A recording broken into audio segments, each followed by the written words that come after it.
Welcome to Next Level Play Therapy, a weekly podcast dedicated to supporting the next generation of child and adolescent therapists to provide exceptional play therapy services.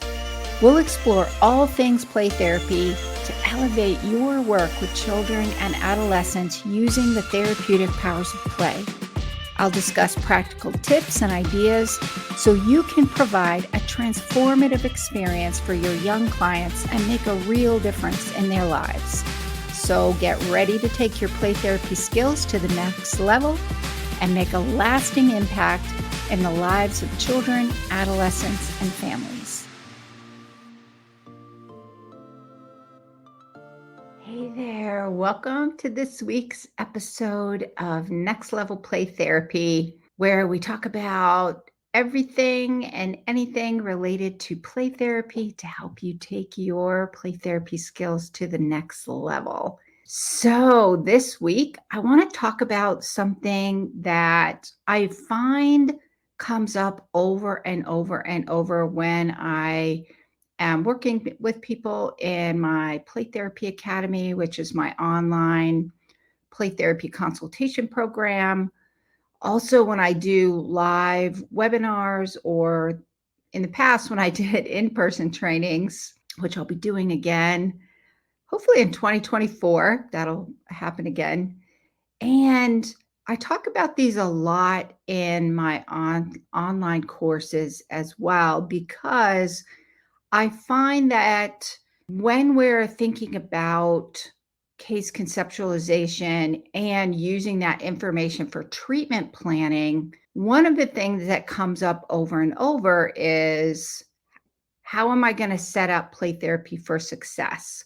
What do I need to do in order to feel less frustrated, overwhelmed, and worried that I'm doing a terrible job?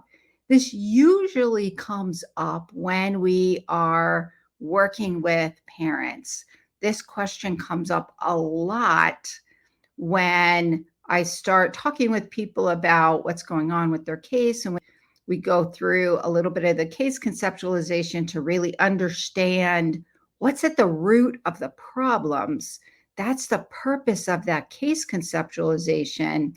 And then we use that for our treatment planning. Treatment planning is really about, okay, now that I know what's at the root of the problem, then what needs to happen? Those are going to be influenced by your play therapy model. And depending on your model will dictate how you're going to address that. For example, child-centered play therapy, you're not going to come up with interventions. You're going to use the information to kind of help guide you through the treatment process. You can use it in sessions in terms of, what am I tracking? How am I tracking with that? Where it usually comes up with a model like play therapy, because child-centered play therapy is really more about how you're going to be working with parents. Because with child-centered play therapy, you're going to be working with parents. That's in a separate session. You may also find this true for more process-oriented play therapy models, where it's more about engaging in that therapeutic relationship, and you're kind of more free-flowing, so to speak, more process-oriented, kind of seeing how things go. Case conceptualization still matters for those. I disagree with the belief that we don't need good case conceptualization at the beginning. And if you've been listening to any of my weekly episodes, then you will know, you will probably have heard me say that. And I think it's an important thing to keep in mind, because if you're working with parents, if you're working with children, then how are you conceptualizing the role of parents or caregivers? That's part of, you're figuring that out with your case conceptualization in terms of what's going on in the system that might be maintaining, or what patterns are going on that are sustaining this. That's an important thing to look at. lately I've been looking at some research because I'm developing a new course, which will probably be out in May, early May, about working with parents. So that one's on the horizon. And when I do that, I go through and I look at different research. I see what the research says, because I really think it's important that we figure out what model we're going to use, what play therapy model we're going to use. And then I also think it's important to check out what the research is saying. And then you wrap all of that up with really strong therapeutic rapport with parents and with the child. Then I think, to me, that's what sets things up for success. The other thing that I want to talk about has to do with that case conceptualization and your treatment planning, and using that information to figure out what do you need to do, why do you need to do it, and how you're going to do it. When you do that, foundational to that process is also figuring out what are your expectations. And that's what I want to talk about today. How do you identify, and what are your expectations, and why does that matter?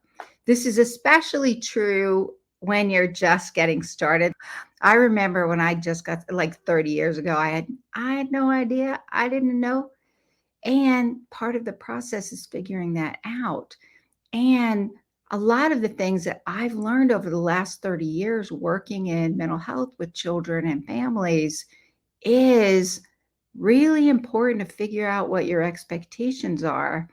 This is where I remember I ran into a lot of problems, a lot of frustration, a lot of worry and confusion about what's going on and how do I help my clients. And that's what we are going to talk about today. So if you are joining me live today on this week's live stream, I would love to know who is here live today. So if you will post your name in the comments, I would love to see who's here. Post your name in the comments, where you're from, what population you work with. Do you have a play therapy theoretical model that you are using, or one that you're if you're new to play therapy, is there one that you're kind of leaning towards and exploring? And let's get started. So the first thing to think about is, what are your expectations, and why does it matter to figure those out? One of the things that I find when I'm working with people, especially when I'm doing consulting, which is one of the reasons I address this a lot in the courses that I create and the trainings that I do, which is identify your expectations. The likelihood you are not really identifying those and communicating those is pretty high if you find yourself getting frustrated and anxious that it's not working, and you find that maybe clients aren't showing up for sessions the way they're supposed to be showing up, or maybe you're trying to engage parents and it's not working very well, or your client's not making very much progress. I find this one happens a lot when you're working with children who are from divorced families, and maybe visitation is on the weekend. And then what decisions are you making around frequency of sessions, and who's involved, and how have you communicated those? The thing that I like to say, it's kind of like, for those of you who have been in a relationship, or maybe you're married, it's kind of like, my husband and I have been married together actually for like over 34 years. We've been married over 30, I think 32. Yeah, coming up on 32. When you're first married, you think everything's fine, and then you begin to get irritated with little things like, what are they doing? And you're working through things, and you find yourself getting a little irritated about things your partner was doing, or maybe your partner wasn't doing. And the longer you let things go unsaid and unaddressed, if they're important, then there begins to be this kind of underlying frustration or maybe some resentment building. And you may start getting irritated or angry or maybe even hurt that things aren't going the way your partner should just know these things. They should just know it's important to you. This might be more females than males, and I think it still happens both ways. The reason for this is usually because you haven't really had a conversation about expectation, probably because you didn't even know you had the expectation in the beginning until you started getting irritated. And communicating those, first and foremost, you have to identify what they are. And then how are you going to communicate those? Hey, Steph says, made it today. Yay, Steph. Welcome. Steph's in my Play Therapy Academy program. And I don't know, you've probably heard me say this 1,000 times, Steph, communicating expectations to parents for the relationship to be successful. And it's important. We know we have a therapeutic relationship. We know it's a relationship, right? Where it's that therapeutic use of self. We, in a professional way with professional boundaries, engage in a relationship with clients. We bring ourself into that therapy relationship. And this includes our therapy relationship with parents. When we're working with kids, we're working with the parents or the caregivers. And our relationship building with them is just as important as it is with the kids. So clearly identifying what our expectations are, especially for parents, is really important. So part of that's going to include how often you're going to meet, how it works when you're providing play therapy sessions. Even if you've been providing play therapy for a while and you've recognized your expectation, it's still really important to communicate those, because parents bring their kids to us. They may not necessarily know how therapy works. They may not know why it's important to meet with their child on a weekly basis. They may not know why it's important to bring their child consistently. They may not know why their involvement is so important. You're the expert. They're bringing their child to you. Whether or not you feel like the expert, you are the expert. So they are bringing their child to you. So they may not know why they need to be involved because you're involved. They're bringing their child to you. A big reason we identify our expectations is we want to communicate those. We want to help parents understand what play therapy with us looks like. Maybe they went to a different therapist or a play therapist prior to you. They may not know that previous therapist may have done things very differently. That previous therapist may or may not have been a play therapist. Lots of therapists who say they work with children don't use play therapy. They may use games and toys, and they're not using play therapy if they haven't really been trained how to do it. So recognizing that and communicating expectations is really important. So here are some questions first and foremost that it's probably a good idea for you to ask yourself first to figure out what your expectations are. So how often are you going to meet with children and adolescents, and why is that important? I tell parents, I meet with your child weekly. I tell them I use 45-minute sessions because I like having time in between.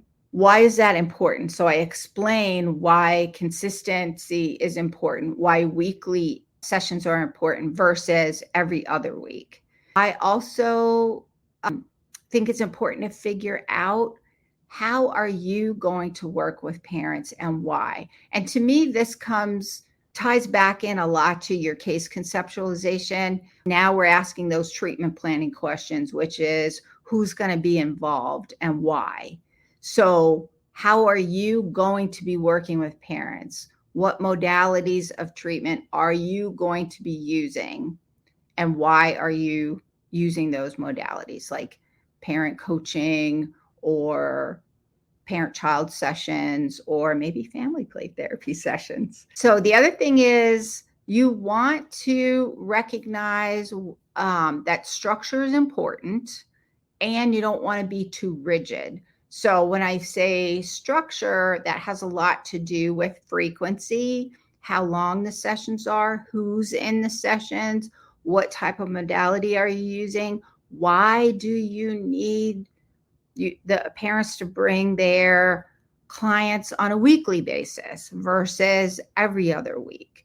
What happens if they don't bring them on a weekly basis? And when might you need to be a little bit more flexible with that, and why? But also, what are the potential consequences? Even though we may need to be flexible in some ways, we also have to recognize that if we're veering away from what we know is really important and going to get them the best results in the quickest amount of time, then we need to understand if we veer away from that, then there may be some consequences for that, for lack of a better way of saying it. The other thing you want to think about is how are you going to communicate parents? This is a big one that I talk about a lot with people. How do you want to communicate with parents? How do you want them to communicate with you, and why? What are your ways of communicating? And this is, I know a lot of the tendency is to text and email and have a lot of conversations that are therapeutic through text and emails. And while I recognize while I recognize how that makes things easier and why it's more convenient, I also don't think it's a good idea. So, and here's where I usually say, well, you got to keep in mind ethics around texting and emails. The other thing is the practical part of time management. So this is where your structure comes in. If you've clearly communicated, you've recognized what your structure is going to be. When are you meeting with parents? How often are you meeting with parents? Do you want both parents? Is it okay to only have one parent?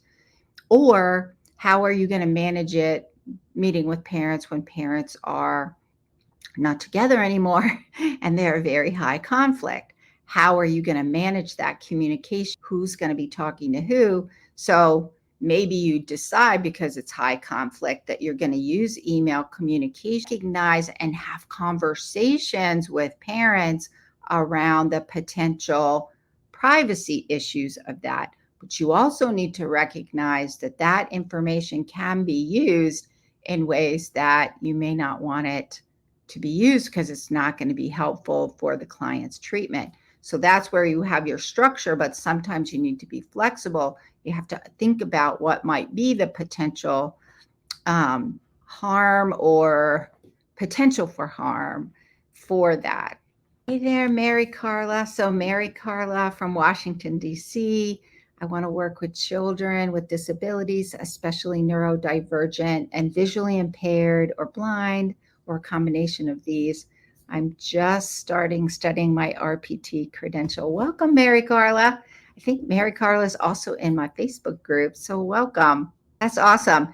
And I am actually from the Washington, D.C. area. I lived in Northern Virginia. I moved here to the West Coast in Southern Nevada about 7.5 years ago now. So it's always nice to connect back from the East in my haunts. So welcome, Mary Carla. So there's some questions you want to think about when you are trying to figure out your expectations. And in the beginning, you may try to figure out some of your expectations, and then based on your experience and how you've kind of figured out how how you are as a play therapist, what works for you, then you may kind of revise that as you go along. Here's an important thing to think about when you are figuring out your expectations, when you're identifying your expectations and how you're communicating those, especially when this comes to parents. Recognize when your imposter syndrome has kicked in. So I've done some previous episodes on imposter syndrome. If you want to take a deeper dive into that, how do you know when you have imposter syndrome? It's really important to identify when your imposter syndrome kicks in, because it has the capacity to really derail your effectiveness working with your clients, especially with parents. This is usually where it comes up. So it's going to create havoc with establishing clear boundaries, maintaining those clear boundaries, and communicating those boundaries. So there's a way to communicate your expectations and maintain that therapeutic relationship. That's an important part of it. And it's important to figure out what those are. What I find happens a lot is when the imposter syndrome kicks in, then you begin to doubt your skills and your ability with clients. And then that usually results in trying all different kinds of interventions as a way to kind of prove yourself and make sure that your clients and their parents actually think you're being helpful. You want to feel like you're feeling helpful. That's why you get into play therapy. It's why I got into the mental health field, to make a difference for children, adolescents, and families. So your imposter syndrome, when that kicks in, is going to make you feel like you don't know what you're doing. You're going to be insecure, and that's going to interfere your ability to kind of communicate when you need to about expectations, and sometimes even like hold those therapeutic boundaries to help clients get the change that they need to accomplish. When your imposter syndrome kicks in, usually what happens is you don't communicate. You the spaghetti against the wall strategy of trying all different kinds of play therapy activities without really any intention or plan behind the process. And you may find yourself not communicating with parents. You may find yourself getting frustrated, but you don't want to say anything to them because you're worried they will get mad and pull their client from treatment because you're doing a terrible job. And if they pull their child, then that means you've done a terrible job. So you can see where it begins to kind of snowball when you don't recognize when your imposter syndrome has kicked in. And then you can take the necessary steps that you need to figure out how to tell your critic in your brain, or the critic committee inside of your brain, to stop talking and to shut up, basically, so that you can show up in a way that you know you can and get the change that you know you can get. So here are some things. One, you're identifying what your expectations are. Two, identifying when imposter syndrome has kicked in. And here's some things to think about when you're communicating with parents. I always recommend when parents, if you're taking those phone calls, then make sure you communicate with parents on the very first phone call. If you are not the one taking that initial phone call, then I would make sure to have a conversation with those people taking those initial phone calls, what need to say to parents about what the expectations are. If I would also recommend having that conversation at that very first diagnostic, take a session where you're doing your full, hopefully, psychosocial assessment, gathering all the information that's going to be the foundation for your case conceptualization, so you can use that session as you're building rapport, gathering the information. You're also communicating expectations. I would highly recommend that you explain what play therapy model you're using, how that works and how it's going to benefit their child, how that addresses the concerns that they have. That way, you're beginning some of that education around what play therapy is and why you're using the play therapy model that you're using and how it works for their child. You also want to communicate to parents what are your expectations for their involvement in the treatment process and why is that important? This is the one that I doesn't happen very often. And I think it's an important one to figure that out. What is your expectation for their involvement? And then you need to communicate that to them. How is their involvement going to be helping their child accomplish what they want their child to accomplish? But, the reason they're bringing their child in. You also need to communicate to parents who needs to be involved in the treatment process. Do you want both parents, or is it okay for just one parent to get involved? Do you want siblings involved? This is part of your case conceptualization. Some of this, part of some of this we don't always know in the beginning. I know because I've been doing it long enough, the likelihood that I'm going to be doing some parent-child sessions is very high. And the likelihood that I'm doing some family play therapy sessions is very high. So I'll say that in the beginning. I'll explain how the first 90 days look. Then I'll explain how often parents are coming in. I'll explain why. I'll explain what we'll have a conversation when there is a divorced family. Children come from a divorced or separated, maybe parents have never been together. So we'll have that conversation around who's going to be involved. How is that going to work?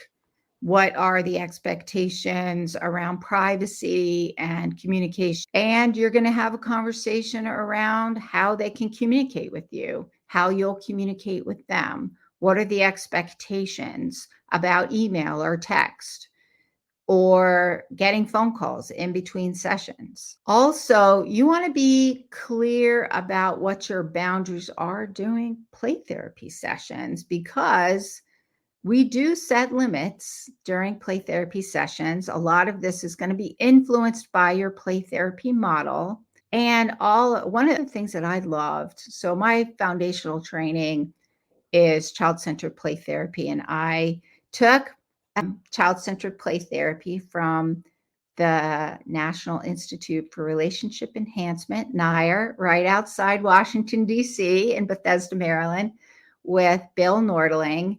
And one of my favorite things that Bill Nordling said during that training that has stuck in my brain like glue, because child-centered play therapy is like we use the relationship. All play therapy models use the relationship.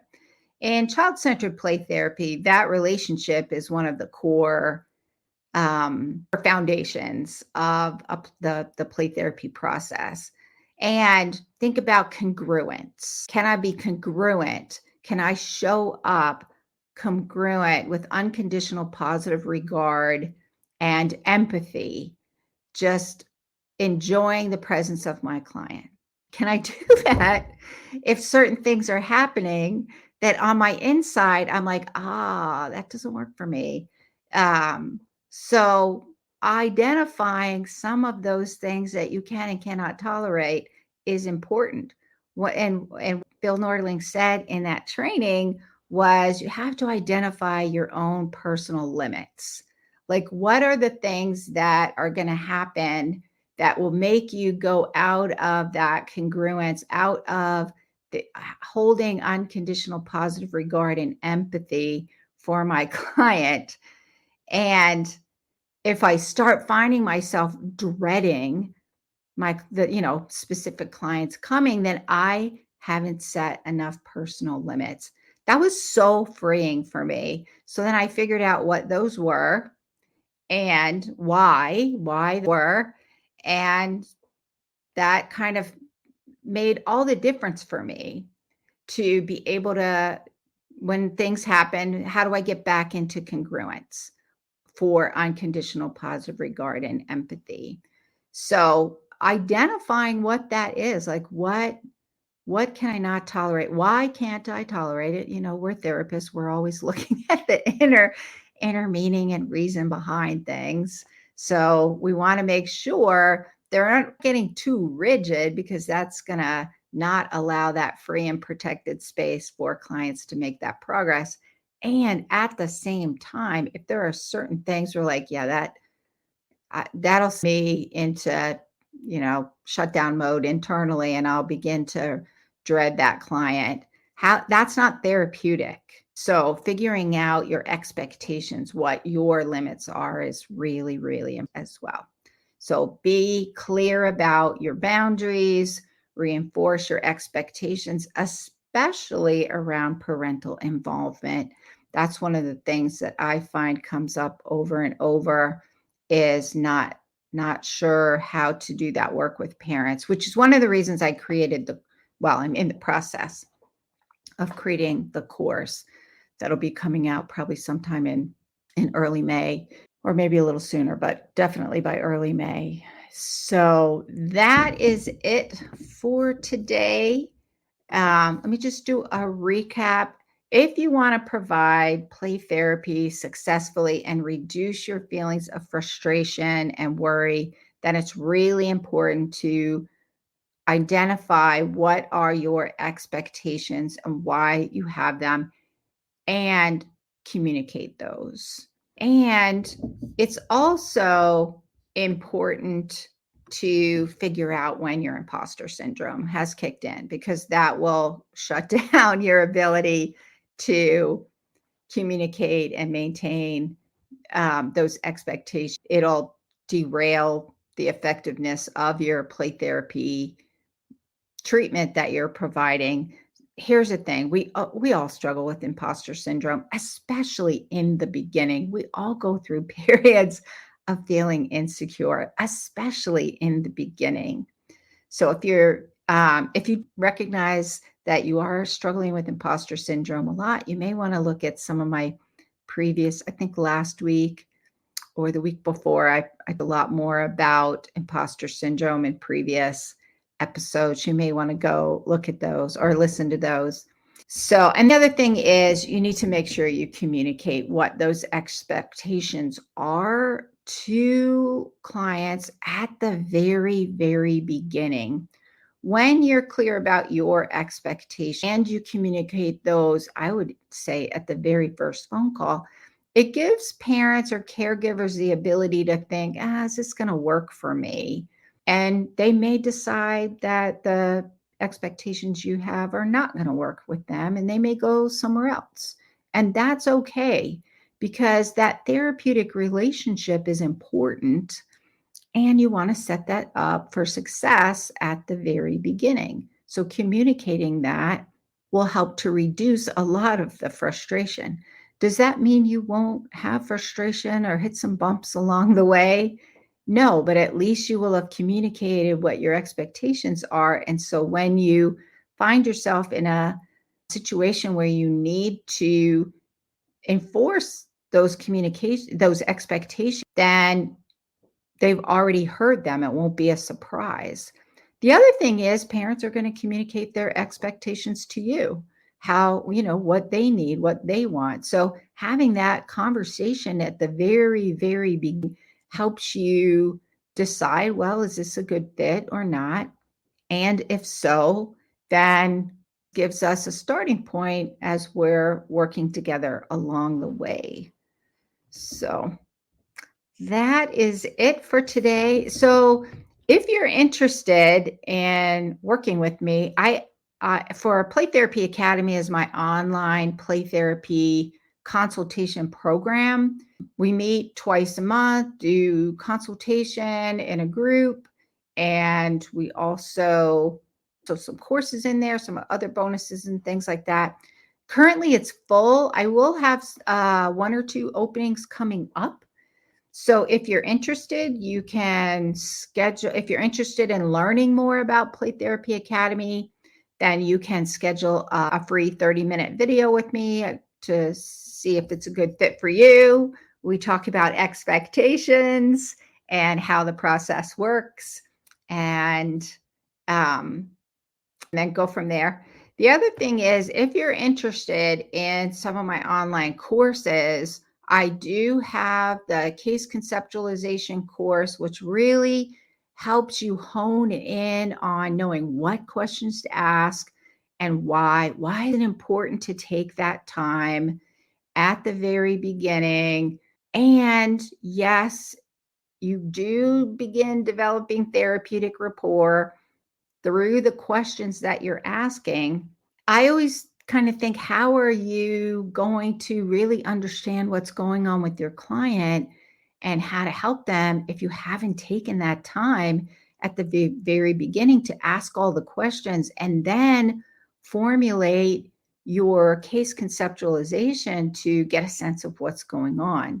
The other thing is the treatment planning. If you are trying to figure out the best way to help your client, which is treatment planning, then how can you do that if you first haven't done a good solid case conceptualization? So that's a course that's available, Getting Grounded in Play Therapy Case Conceptualization, which also in my mind goes right along with Getting Grounded in Play Therapy Treatment Planning. Like, now that you know what's happening and why it's happening, what are you going to do? Even if you have a play therapy specific model that you're using, how are you going to be implementing that for your specific clients? Which then results in, what's your treatment plan going to look like? Like, how do you write a play therapy treatment plan? So in the Getting Grounded in Play Therapy Treatment Planning course, I take you through the treatment planning process based on your case conceptualization. A lot of it, the course, is about the practical development of a treatment plan and how do you develop one that's going to have goals and objectives and interventions to address the problems your clients are experiencing. And then how do you put that in a format that aligns with your play therapy model? So we use a lot of case studies in both the courses. We use a lot of examples. I walk you through 4 different play therapy models to see how that would look with different play therapy models. There's guides and activities that you can use over and over. So if you're interested in those courses, or I also have a course on progress notes.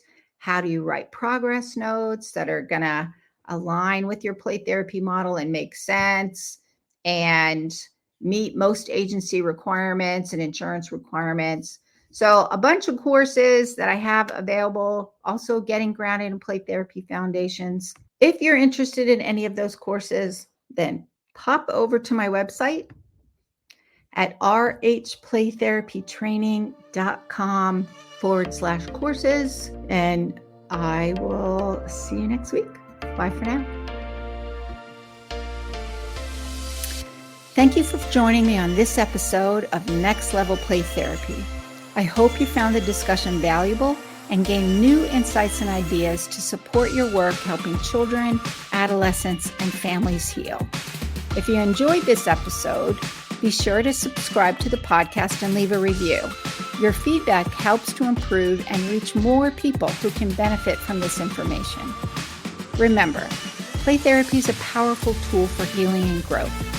Whether you're a new play therapist or experienced, I encourage you to continue your learning journey to unlock the potential of play in your own work and relationships.